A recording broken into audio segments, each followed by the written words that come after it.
ത്രിയേക ദൈവത്തിന് സ്തുതി. വേദപുസ്തകത്തിൽ വിശുദ്ധ ലൂക്കോസിൻ്റെ സുവിശേഷം 19-ാം അധ്യായം 1 മുതൽ 10 വരെയുള്ള വാക്യങ്ങൾ സക്കായിയുടെ കഥ പറയുന്ന വാക്യങ്ങളാണ്.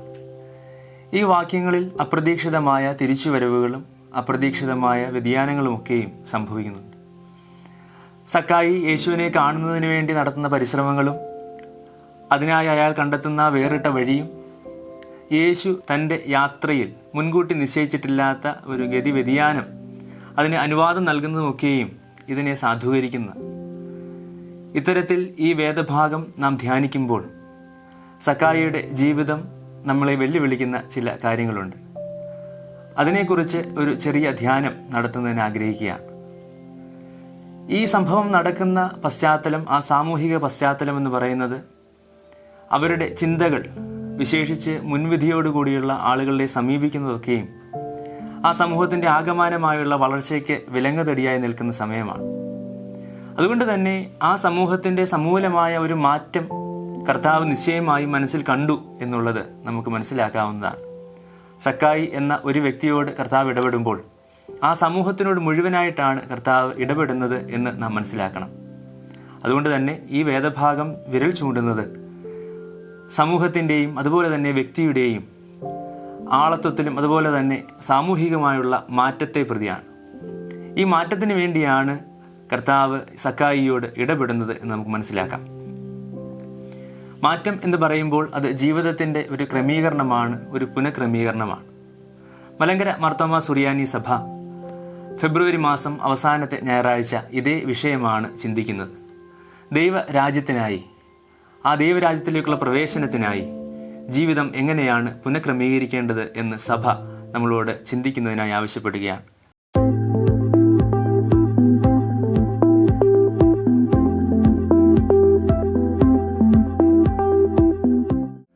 സക്കായി നമുക്ക് പരിചിതനാണെങ്കിലും ആ പേരിൻ്റെ അർത്ഥം നീതിമാൻ എന്നാണ്. എന്നാൽ ഒരു യഹൂദ പശ്ചാത്തലത്തിൽ യഹൂദൻ്റെ വീക്ഷണ കോണിൽ നിന്നുകൊണ്ട് സംസാരിക്കുമ്പോൾ സക്കായിയെ ഒരിക്കൽ പോലും ഒരു നീതിമാനായി നമുക്ക് കാണുക അസാധ്യമാണ്. അയാളൊരു ധർമ്മിഷ്ഠനായിരുന്നു എന്ന് പറയുക സാധ്യമല്ല. കാരണം യഹൂദന്മാരെ സംബന്ധിച്ച് 2 കാരണങ്ങളാണ് സക്കായിയെ വെറുക്കുന്നതിനുള്ളത്. ഒന്ന്, അയാൾ സ്വന്തം ജനത്തോട് ചുങ്കം പിരിക്കുന്ന ആളായിരുന്നു. 2, അയാൾ ഈ പ്രവൃത്തി ചെയ്തിരുന്നത് ഈ യഹൂദന്മാർ വളരെ വെറുത്തിരുന്ന, യഹൂദന്മാർക്ക് വളരെ കഷ്ടതകൾ നൽകിയിരുന്ന ഒരു വിജാതീയ സമൂഹത്തിന് വേണ്ടിയാണ്. ഈ 2 കാരണങ്ങൾ കൊണ്ട് തന്നെ സക്കായിയെ ആ യഹൂദ സമൂഹം വെറുത്തിരുന്നു എന്ന് നമുക്ക് മനസ്സിലാക്കാം. അതുമാത്രമല്ല, അന്നത്തെ ഒരു ചുങ്കം പിരിവിൻ്റെ രീതി എന്ന് പറയുന്നത് മുൻകൂട്ടി ഗവൺമെൻറ്റിന് പണം നൽകുകയും ആ പണം ജനങ്ങളിൽ നിന്ന് വസൂലാക്കുന്നതിന് വേണ്ടി ശ്രമിക്കുകയും ചെയ്യുന്നതാണ് ചുങ്കത്തിൻ്റെ ഒരു പിരിവിൻ്റെ പതിവ് ശൈലി. ഈ രീതി പിന്തുടരുന്ന ചുങ്കക്കാർക്ക് തങ്ങൾക്ക് ആവശ്യമുള്ളിടത്തോളം പണം ജനങ്ങളിൽ നിന്ന് പിരിക്കാവുന്നതാണ്. അങ്ങനെ വരുമ്പോൾ തങ്ങളുടെ ലാഭം കൂട്ടണമെങ്കിൽ കൂടുതലായി പിരിക്കണം എന്ന അവസ്ഥ വരും. ഇത്തരത്തിലൊരവസ്ഥ അല്ലെങ്കിൽ ഈ ഒരു ശൈലി സക്കായി പിന്തുടർന്നിരുന്നുവെങ്കിൽ തീർച്ചയായും അയാൾ അവിടെ ഒട്ടും തന്നെ സ്വീകാര്യനായിരിക്കില്ല എന്നുള്ളത് നമുക്ക് മനസ്സിലാക്കാം. സക്കായിയിൽ നിന്ന് ക്രിസ്തുവിലേക്ക് നമ്മുടെ ശ്രദ്ധ തിരിക്കുകയാണെങ്കിൽ യേശു ക്രിസ്തു ആദ്യമായിട്ടല്ല ഒരു ചുങ്കക്കാരൻ്റെ ഭവനത്തിലേക്ക് പോകുന്നത്. വിശുദ്ധ ലൂക്കോസിൻ്റെ സുവിശേഷത്തിൽ 5-ാം അധ്യായത്തിൽ ലേവിയുടെ ഭവനത്തിലേക്ക് യേശു പോകുന്നതായി നമുക്ക് കാണാം. എന്നാൽ ആ ഒരു വിരുന്നും ഈ വിരുന്നും തമ്മിലുള്ള പ്രധാന വ്യത്യാസം ഇതിനാര് മുൻകൈ എടുക്കുന്നു എന്നുള്ളതാണ്. യേശു ക്രിസ്തുവാണ് 19-ാം അധ്യായത്തിൽ സക്കായിയുടെ ഭവനത്തിലെ വിരുന്നിന് മുൻകൈ എടുക്കുന്നതെങ്കിൽ 5-ാം അധ്യായത്തിൽ ലേവിയാണ് ആ വിരുന്നിന് മുൻകൈ എടുക്കുന്നത്. ലേവിയുടെ ക്ഷണപ്രകാരമാണ് യേശു ക്രിസ്തു ആ ഭവനത്തിലേക്ക് പോകുന്നത്. ഒരുപക്ഷെ ഇതുകൊണ്ടായിരിക്കാം ലേവിയുടെ ഭവനത്തിലേക്ക് ചെന്ന യേശുവിനെതിരെ പിറുപിറുത്ത, അല്ലെങ്കിൽ അവൻ പാപികളോടുകൂടെ ഭക്ഷിപ്പാൻ പോയി, അവൻ പാപികളോടുകൂടെ ആയിരിക്കുന്നു എന്ന് പറയുന്ന ആ പിറുപിറുപ്പിൻ്റെ ശബ്ദം, അത് പറയുന്നവരുടെ അംഗസംഖ്യ 19-ാം അധ്യായത്തിലേക്ക് എത്തുമ്പോഴേക്ക് വളരെ കൂടുകയാണ്.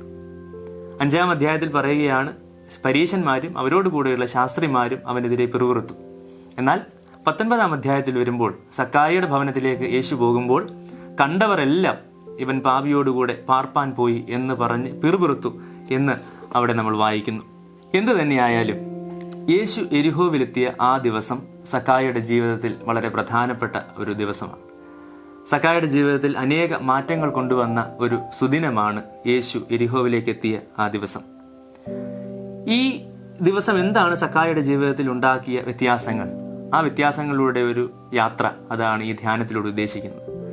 സക്കായിയുടെ ജീവിതത്തിലുണ്ടായ ചില മാറ്റങ്ങൾ പറയുന്നതിനായിട്ട് ആഗ്രഹിക്കുകയാണ്. ഒന്ന്, സക്കായി ഒരു ശിശുവായി മാറുകയായിരുന്നു. യേശുവിനെ കണ്ടുമുട്ടിയതോടുകൂടി, അല്ലെങ്കിൽ യേശുവിനെ കാണുന്നതിനായി താല്പര്യപ്പെടുന്ന ആ ദിവസം സക്കായി ഒരു ശിശുവിനെ പോലെ മാറുകയാണ്. ജോൺ കാൽവിൻ വിശ്വാസത്തെക്കുറിച്ചും വിശ്വാസത്തിലേക്ക് എങ്ങനെയാണ് ഒരാൾ പ്രവേശിക്കുന്നതും എന്ന് പറയുന്നുണ്ട്. അദ്ദേഹം പറയുന്നത് ഇങ്ങനെയാണ്: ജിജ്ഞാസയും അതുപോലെ തന്നെ ലാളിത്യവും വിശ്വാസത്തിലേക്ക് പ്രവേശിക്കുന്നതിനുള്ള നമ്മുടെ തയ്യാറെടുപ്പാണ് എന്നാണ്. ഇത്തരത്തിൽ സക്കായിയുടെ ജീവിതം ഒന്ന് നോക്കുമ്പോൾ അയാൾ ഈ വിശ്വാസത്തിലേക്ക് പ്രവേശിക്കുന്നതിനുള്ള തയ്യാറെടുപ്പ് നടക്കുകയാണ്. ഈ തയ്യാറെടുപ്പ് അയാൾ വളരെ ലളിതമായിട്ടാണ് നടത്തുന്നത്. തയ്യാറെടുപ്പ് ലളിതമാണെങ്കിലും അയാൾക്ക് അതിനോടുള്ള താല്പര്യവും ജിജ്ഞാസയും വളരെ വലുതാണ് താൻ. അതുകൊണ്ടാണ് ഇത്ര പ്രായമുള്ള ഒരാൾ, സമൂഹത്തിൽ ഉന്നതമായ നിലയിൽ നിന്നിരുന്ന ആൾ, അയാളുടെ ജീവിതത്തിൻ്റെ നില നോക്കാതെ, അല്ലെങ്കിൽ അയാൾ ഏത് പൊസിഷനാണ്, ഏത് സ്ഥാനമാണ് സമൂഹത്തിൽ വഹിക്കുന്നത് എന്ന് നോക്കാതെ ആ ആളുകളുടെ മുമ്പിലൂടെ, തെരുവിലൂടെ ഓടുന്ന ഒരു ഭാഗം നമുക്ക് കാണാം. സക്കായി യേശുവിനെ കാണുന്നതിന് വേണ്ടി തെരുവിലൂടെ ഓടുകയാണ്. ഓടുക മാത്രമല്ല, അയാൾ ചാടി കാട്ടത്തി മരത്തിൽ കയറുകയാണ്. ഇത് ഒരു ശിശുവിനെ സൂചിപ്പിക്കുന്നു. മുൻപിൽ നിൽക്കുന്ന ആരെന്ന് നോക്കാതെ കരയുവാനും ആരെന്ന് നോക്കാതെ ആഹാരം കഴിക്കുവാനും കഴിയുന്ന ശിശുവിൻ്റെ നിർമ്മലത, അതിനോട് തുല്യമാണ് സക്കായിയുടെ ഈ പ്രവർത്തനം. സക്കായി ഇങ്ങനെ ചെയ്യുന്നത് ആ സമൂഹത്തിലുള്ള ആർക്കും തന്നെ അംഗീകരിക്കുവാൻ, ആർക്കും തന്നെ സമ്മതിച്ചു കൊടുക്കുവാൻ പറ്റുന്നതായിരുന്നില്ല. സക്കായി ഇങ്ങനെ ഓടുമ്പോൾ നിശ്ചയമായും ആളുകൾ അയാളെ പരിഹസിച്ചിരിക്കാം, ഇയാൾ എന്ത് ഭ്രാന്താണ് കാണിക്കുന്നതെന്ന് ചോദിച്ചിരിക്കാം. എന്നാൽ സക്കായിയെ സംബന്ധിച്ച് ഈ ചോദ്യങ്ങളൊന്നും തന്നെ അയാളെ തടസ്സപ്പെടുത്തുന്നില്ല, അതൊന്നും തന്നെ അയാളെ തടയുന്നില്ല. അയാളുടെ മുമ്പിൽ ഒരു ലക്ഷ്യമേ ഉള്ളൂ: യേശുവിനെ ഒന്ന് കാണണം. സക്കായിയെ ഇതിലേക്ക് നയിക്കുന്ന ചില ചോദ്യങ്ങളുണ്ട്. ഈ യേശു ആരാണ്? ഇയാളുടെ പിന്നാലെ എന്തിനാണ് ഇത്രയധികം ആളുകൾ യാത്ര ചെയ്യുന്നത്? എനിക്കെന്തുകൊണ്ട് ആ കൂട്ടത്തിലേക്ക് കടക്കുവാൻ കഴിയുന്നില്ല? ഞാൻ എന്താണ് മിസ് ചെയ്യുന്നത്? എന്നിൽ എന്താണ് കുറവുള്ളത്? ഇത്തരത്തിലുള്ള ചോദ്യങ്ങൾ സക്കായിയെ നിശ്ചയമായും കുറേ നാളുകളായി അലട്ടുന്നുണ്ടാകാം. ഈ അലട്ടലിൻ്റെ ഭാഗമായിട്ടാകാം, അല്ലെങ്കിൽ ഈ ഒരു ജിജ്ഞാസയുടെ ഭാഗമായിട്ടാകാം ഇദ്ദേഹം വളരെ താല്പര്യത്തോടെ തൻ്റെ പദവി നോക്കാതെ ആ തെരുവിലൂടെ ഓടുന്നത്. എന്നാൽ ഇത് ആളുകൾക്ക് കാണുമ്പോൾ സക്കായി തൻ്റെ ആത്മാഭിമാനം നഷ്ടമാക്കിയതായി തോന്നിയേക്കാം. എന്നാൽ സക്കായിയെ സംബന്ധിച്ച് ആത്മാഭിമാനം എന്ന് പറയുന്നത് ശരിയല്ല, ഗർവ് അല്ലെങ്കിൽ അഹംഭാവം, ഞാനെന്ന ഭാവം, ആ ഒരു ഭാവത്തെ അവിടെ സക്കായി മറക്കുകയാണ്. ഇങ്ങനെയെങ്കിൽ മാത്രമേ യേശുവിലേക്ക് എത്തുവാൻ കഴിയുകയുള്ളൂ എന്നുള്ള മാതൃക സക്കായി നമുക്ക് കാണിച്ചു തരികയാണ്. സക്കായി പറയുകയാണ്, ഞാനെന്ന ഭാവം, ഗർവ് മാറ്റിവെച്ച് ശിശുവിനെ പോലെ ജിജ്ഞാസയോടെ ലളിതമായി യേശുവിൻ്റെ അടുക്കിലേക്ക് ഓടിച്ചെല്ലുവാൻ നമുക്കിടയായി തീരണം. ഈ വേദഭാഗം ആദ്യമായി നമ്മുടെ മുമ്പിൽ വെക്കുന്ന ചിന്ത അതാണ്. ഒരു ശിശുവിനെ പോലെ ലളിതമായി, കൗതുകത്തോടെ, ജിജ്ഞാസയോടെ കർത്താവിനെ കണ്ടുമുട്ടുന്നതിനായി ഓടുന്നതിനും അതിനുവേണ്ടി പരിശ്രമിക്കുന്നതിനും നമുക്കിടയായി തീരണം. എത്രത്തോളം നാം പരിശ്രമിക്കുന്നു എന്നുള്ളത് നമ്മുടെ ഓരോരുത്തരുടെയും ജീവിതത്തിൽ ചിന്തയ്ക്കായി ഞാനിവിടെ അവശേഷിപ്പിക്കുകയാണ്. രണ്ടാമതായി, സക്കായിയുടെ ജീവിതത്തിൽ ഉണ്ടാകുന്ന ഒരു മാറ്റം അല്ലെങ്കിൽ ഒരു അനുഭവം എന്ന് പറയുന്നത്, താൻ ആരെ കാണുവാൻ ആഗ്രഹിച്ചുവോ അയാൾ തനിക്ക് വേണ്ടി കാത്തിരിക്കുന്നു എന്ന് പറയുന്നതാണ്. സക്കായിയുടെ ജീവിതത്തിൽ അയാൾ ഈ നാളുകളിലൊക്കെയും ചുങ്കം പിരിച്ചതാണെങ്കിലും, അയാൾ തൻ്റെ വ്യക്തിപരമായ സാമൂഹികമായുള്ള ജീവിത രീതികൾ ശീലിച്ചതാണെങ്കിലും, അത് പരിശീലിച്ചതാണെങ്കിലും, അതൊക്കെയും അയാളുടെ നിയന്ത്രണത്തിലായിരുന്നു. അയാൾ തന്നെയാണ് തീരുമാനങ്ങൾ എടുത്തിരുന്നത്. ഈ വൃക്ഷത്തിൻ്റെ മുകളിൽ കയറുന്നതുവരെ അത് അയാൾക്ക് തുടരുവാൻ സാധിച്ചു. എന്നാൽ യേശു താഴെ വന്ന് സക്കായിയെ വേഗം ഇറങ്ങി വാ എന്ന് പറയുന്ന സമയം മുതൽ സക്കായിയുടെ ജീവിതത്തിൻ്റെ നിയന്ത്രണം സക്കായി കർത്താവിനെ ഏൽപ്പിക്കുകയാണ്. സക്കായി ആര് തന്നെ കാണരുത് എന്ന് കരുതിയോ, ആരെ ഒളിച്ചിരുന്നോ, അയാൾ താഴെ വന്ന് സക്കായിയുടെ പേര് വിളിക്കുന്നു എന്നുള്ളത് വളരെ പ്രാധാന്യമുള്ളതാണ്. സക്കായിയുടെ പേര് വിളിക്കുന്നു എന്നുള്ളത് വളരെ പ്രാധാന്യമുള്ള കാര്യമാണ്. ഒരു നോക്ക് കാണുവാൻ താൻ ആഗ്രഹിച്ചിരുന്ന ആൾ തനിക്ക് വേണ്ടി താഴെ കാത്തിരിക്കുന്നു എന്ന് മനസ്സിലാക്കിയ സക്കായി സന്തോഷത്തോടെ ഇറങ്ങി വരുന്നു. അതുകൊണ്ടാണ് ലൂക്കോസ് എഴുതി വെക്കുന്നത്, സക്കായി ബന്ധപ്പെട്ട് ഇറങ്ങി വന്ന് അവനെ സന്തോഷത്തോടെ കൈക്കൊണ്ടു. ഈ ഒരു പ്രത്യാശയാണ് നമ്മുടെ ജീവിതത്തെ പുനഃക്രമീകരണത്തിന് സാധ്യമാക്കി തീർക്കുന്നത്. പ്രതീക്ഷയില്ലാത്ത ജീവിതങ്ങൾ, എങ്ങനെയെങ്കിലും ആയിത്തീരട്ടെ എന്ന് കരുതുന്ന ജീവിതങ്ങൾ. എന്നാൽ സക്കായിയുടെ ജീവിതം, സക്കായിയുടെ മുമ്പിൽ കർത്താവ് ഉയർത്തിയ ആ വലിയ പ്രതീക്ഷ, ഞാൻ നിന്നെ കാത്തിരിക്കുന്നു, നീ വേഗം ഇറങ്ങി വാ, ഞാൻ നിന്റെ കൂടെ പാർക്കേണ്ടതാകുന്നു എന്നുള്ള വലിയ പ്രത്യാശ സക്കായിക്ക് നൽകുന്ന സന്തോഷവും സക്കായിക്ക് നൽകുന്ന ആവേശവും ചെറുതല്ല. അതുകൊണ്ട് തന്നെ നമ്മുടെ ജീവിതത്തെ ഒന്ന് പുനഃക്രമീകരണം ചെയ്യണമെങ്കിൽ, ജീവിതത്തിലൊരു മാറ്റം കൊണ്ടുവരണമെങ്കിൽ നിശ്ചയമായും കർത്താവിലുള്ള പ്രത്യാശ അനിവാര്യമാണ്. എന്തുകൊണ്ടാണ് സ്വന്തം പദ്ധതി പാളിപ്പോയ സക്കായിക്ക് ചിരിക്കുവാനും സന്തോഷിക്കുവാനും കർത്താവിനൊപ്പം മേശ പങ്കിടുവാനും ഇടയായിത്തീർന്നത് എന്ന് ചിന്തിക്കുമ്പോൾ ഈ പ്രത്യാശ സക്കായിൽ എത്രത്തോളം രൂഢമൂലമായിരുന്നു എന്ന് നമുക്ക് മനസ്സിലാക്കാം. മൂന്നാമതായി സക്കായിയുടെ ജീവിതത്തിലുണ്ടായ മാറ്റം, സക്കായി തൻ്റെ ആത്മീയ ദാരിദ്ര്യത്തിൽ നിന്ന് സമ്പന്നതയിലേക്ക് പ്രവേശിച്ചു എന്നുള്ളതാണ്. ജനങ്ങൾ സക്കായിയെ കണ്ടിരുന്നത് സമ്പന്നൻ എന്നുള്ള നിലയിലാണ്. അത് വിശുദ്ധ ലൂക്കോസും രേഖപ്പെടുത്തുന്നുണ്ട്. ധനികനായ മനുഷ്യൻ, ചുങ്കക്കാരിൽ പ്രമാണി. അദ്ദേഹം ഉയരത്തിൽ കുറിയവനാണ് എന്ന് പറയുമ്പോൾ ഈ ഒരു ഭൗതികമായ അദ്ദേഹത്തിൻ്റെ ബലഹീനത, കുറവ്, അതൊരിക്കലും അയാളെ യേശുവിനെ കാണുന്നതിൽ നിന്ന് വിലക്കിയില്ല എന്നുള്ള കാര്യം നമുക്കറിയാം. ആ ഒരു വലിയ ബലഹീനത മാറിയില്ല. എന്നാൽ അതിനെ മറികടക്കുന്നതിനായി പുതിയ വഴികൾ, അതാണ് തുടക്കത്തിൽ വേറിട്ട വഴികൾ എന്നുള്ളത് കൊണ്ട് ഉദ്ദേശിച്ചത്. സമൂഹത്തിലുള്ള തൻ്റെ സ്ഥാനം നോക്കാതെ ഓടുകയും മരത്തിൽ കയറുകയും ചെയ്ത് കർത്താവിനെ കാണണമെന്നുള്ള ആ വലിയ പ്രതീക്ഷ മാത്രമാണ് സക്കായിയെ മുന്നോട്ട് നയിച്ചത്. ഇതുകൊണ്ടാണ് അയാളുടെ ആത്മീയ ദാരിദ്ര്യത്തിൽ നിന്ന് സമ്പന്നതയിലേക്ക് കടക്കുവാനായിട്ട് ഇടയായിത്തീരുന്നത്. സക്കായിയെ സംബന്ധിച്ച് ആളുകളൊക്കെ അയാളെ ധനികനായി കരുതിയിരുന്നുവെങ്കിലും, നിശ്ചയമായും അയാൾക്ക് സമ്പത്തുണ്ടായിരുന്നുവെങ്കിലും, അയാൾ മാനസികമായ ഒരു ശൂന്യത, ആത്മീയമായ ഒരു പാപ്പരത്വം, ആത്മീയമായ ദാരിദ്ര്യം അയാൾ അനുഭവിച്ചിരുന്നു എന്നുള്ളത് നമുക്ക് മനസ്സിലാക്കാം. എങ്ങനെയാണത് മനസ്സിലാക്കാൻ കഴിയുന്നത് എന്ന് ചോദിച്ചാൽ, യേശുവിനോടുള്ള സക്കായിയുടെ സംഭാഷണം തന്നെയാണ് അത് മനസ്സിലാക്കാൻ നമ്മളെ സഹായിക്കുന്നത്. യേശു ഒന്നും പറയാതെ, ഒന്നും ആവശ്യപ്പെടാതെ, മാനസാന്തരം വേണമെന്ന് പോലും പറയാതെ സക്കായി തൻ്റെ മനസ്സിലുള്ളത് തുറന്ന് പറയുന്ന ആ ഒരു അനുഭവം, ഈ അനുഭവം നിശ്ചയമായും സക്കായിയുടെ ജീവിതത്തിലുണ്ടായിരുന്ന ആ ശൂന്യതയെ വരച്ചു കാട്ടുകയാണ്. യേശുവിനെ കണ്ടെത്തുവാൻ ഒത്തിരി തടസ്സങ്ങൾ സക്കായിക്ക് ഉണ്ടായിരുന്നു എന്ന് ഈ ഭാഗം നമ്മളെ ഓർമ്മിപ്പിക്കുന്നു. വിശുദ്ധ പൗലോസ് റോമർക്ക് എഴുതിയ ലേഖനത്തിൽ ഇപ്രകാരം പറയുന്ന, എല്ലാവരും പാപം ചെയ്ത് ദൈവ തേജസ് ഇല്ലാതായിത്തീർന്നു. അങ്ങനെയെങ്കിൽ സക്കായി അനുഭവിച്ച ഈ ശൂന്യത ഒരർത്ഥത്തിൽ എല്ലാ മനുഷ്യരും അനുഭവിക്കുകയാണ്. എന്നാൽ സക്കായിയിൽ നിന്നും മറ്റു മനുഷ്യർ വ്യത്യസ്തരാകുന്നത് എപ്പോഴാണെന്ന് ചോദിച്ചാൽ, സക്കായി അത് മറച്ചു വെക്കാതെ കർത്താവിന് വേണ്ടി ഓടിയെങ്കിൽ, കർത്താവിനെ കാണുന്നതിനായി ശ്രമിച്ചുവെങ്കിൽ, നമ്മളിൽ പലരും ഈ കുറവിനെ, നമ്മുടെ ബലഹീനതകളെ, കർത്താവിൽ നിന്ന് നമ്മളെ അകറ്റുന്ന കാര്യങ്ങളെ മറയ്ക്കുന്നതിനായിട്ട് ശ്രമിക്കുന്നു എന്നുള്ളതാണ്. ഇങ്ങനെ മറച്ചു വെക്കുന്നതിനായിട്ട് നമ്മുടെ ഭൗതികമായ സമ്പത്തിനെയും ഭൗതികമായ കഴിവുകളെയും നമ്മൾ പലപ്പോഴും ഉപയോഗിക്കാറുണ്ട് എന്നുള്ളതും തർക്കമുള്ള കാര്യമല്ല. എന്തൊക്കെയാണെങ്കിലും നമ്മുടെ ജീവിതത്തിൽ ഈ കുറവിനെ നാം അംഗീകരിക്കാത്തിടത്തോളം കാലം കർത്താവിൻ്റെ അടുത്തേക്ക് നടന്നെത്തുക, ഓടിയെത്തുക പ്രയാസമാണ് എന്നുള്ളത് മറന്നു പോകരുത്. ഇവിടെ സക്കായി തനിക്കും രക്ഷയ്ക്കും അഥവാ ദൈവരാജ്യത്തിലേക്കുള്ള പ്രവേശത്തിനും ഇടയിൽ ഒരു വിലങ്ങുതടിയായി, ഒരു തടസ്സമായി നിന്ന സമ്പത്തിനോടുള്ള താല്പര്യത്തെ ഇവിടെ വേണ്ട എന്ന് വെക്കുകയാണ്. അതുകൊണ്ടാണ് സക്കായി മോശയുടെ ന്യായപ്രമാണങ്ങളും മോശയുടെ നിയമങ്ങളും അതുപോലെ തന്നെ യോഹന്നാൻ സ്നാപകന്റെ പ്രസംഗവുമൊക്കെ തൻ്റെ പ്രവൃത്തിയിലേക്ക് സംയോജിപ്പിക്കുന്നു.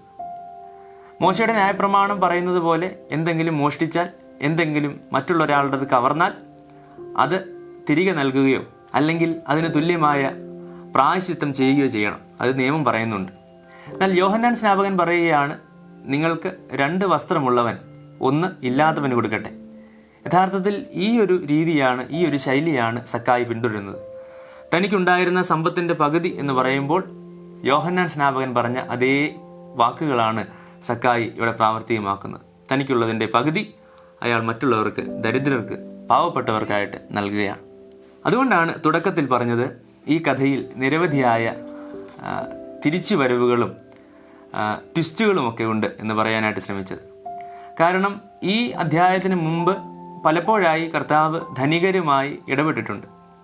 അവരോട് അഭിമുഖം വന്നപ്പോഴൊക്കെയും ഈ സക്കായിയുടെ ജീവിതത്തിലെ അല്ലെങ്കിൽ സക്കായിയുടെ കഥ പോലെ ഒരു ശുഭപര്യവസായി ആയിരുന്നില്ല.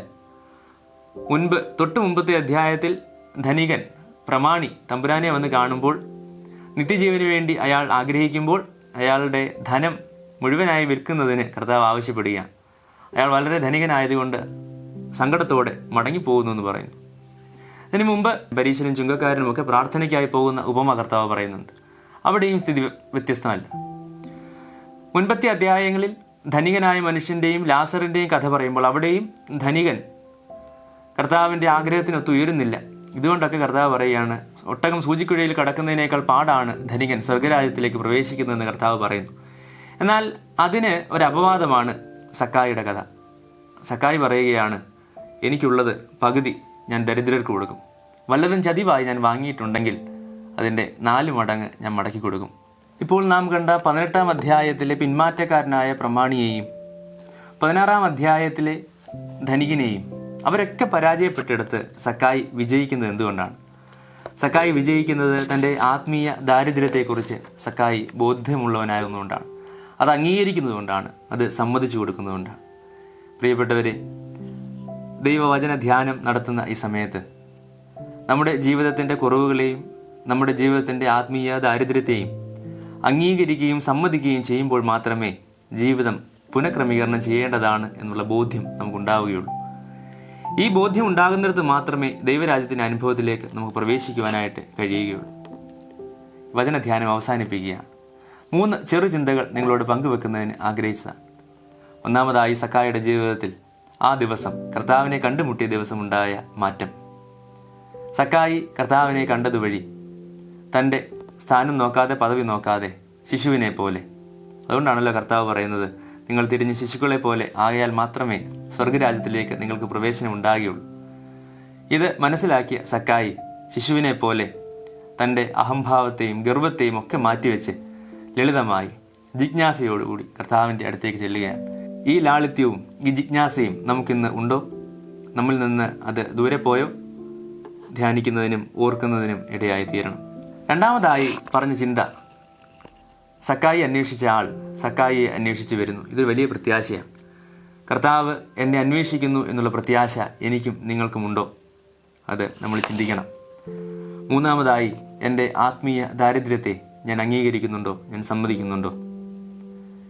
ഇത്തരത്തിൽ സക്കായി സമ്മതിച്ചതുകൊണ്ടാകാം കർത്താവ് പറയുകയാണ്, ഇവൻ അബ്രഹാമിൻ്റെ മകനാണ്.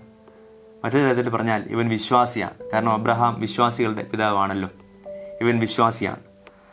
സക്കായിയുടെ വിശ്വാസത്തിൻ്റെ ആഴം മറ്റാരുമല്ല, കർത്താവ് തന്നെ വെളിവാക്കുകയാണ്. കർത്താവ് തന്നെ പ്രഖ്യാപിക്കുകയാണ്. ദൈവരാജ്യത്തിൻ്റെ അനുഭവത്തിലേക്ക് നാം പ്രവേശിക്കണമെങ്കിൽ നമ്മുടെ ആത്മീയ ദാരിദ്ര്യം അത് നാം അംഗീകരിക്കുകയും സമ്മതിക്കുകയും വേണം. ദൈവരാജ്യത്തിൻ്റെ അനുഭവത്തിലേക്ക്, രക്ഷയിലേക്ക് സക്കായി പ്രവേശിച്ചിരിക്കുന്നു എന്ന് കർത്താവ് പറയുന്നത് പോലെ എന്നെയും നിങ്ങളെയും കുറിച്ച് പറയുവാനായിട്ട് ഇടയായി തീരണം.